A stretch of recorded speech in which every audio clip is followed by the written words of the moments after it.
इस वीडियो में हम लोग समझेंगे रिफ्लेक्शन ऑफ लाइट क्या होता है। सबसे पहले इसका डिफिनीशन देखते हैं। When A ray of light approaches a smooth polish surface and light रे bounces back, it is called reflection of light. इसका मतलब ये हुआ, जब लाइट रे किसी भी पॉलिश्ड और चिकने सतह पर आती है तो इसका बाउंसिंग बैक होता है।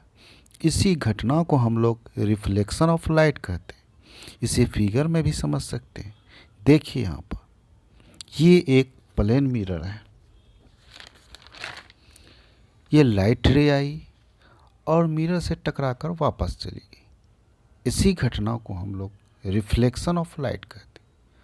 अब जो रे आई उसे हम लोग इंसिडेंट रे कहते हैं। जो रे वापस चली गई उसे रिफ्लेक्टेड रे कहते हैं।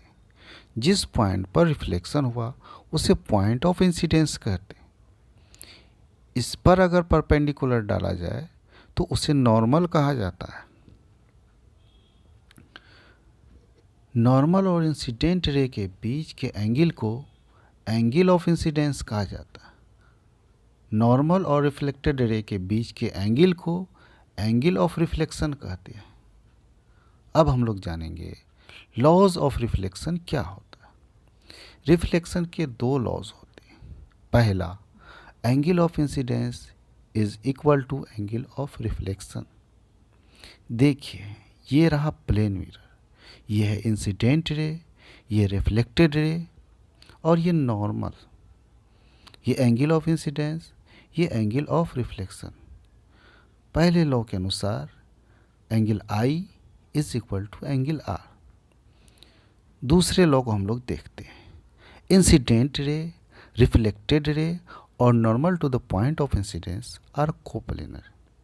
यानी कि इंसिडेंट रे, रिफ्लेक्टेड रे और नॉर्मल तीनों एक ही प्लेन में रहते हैं।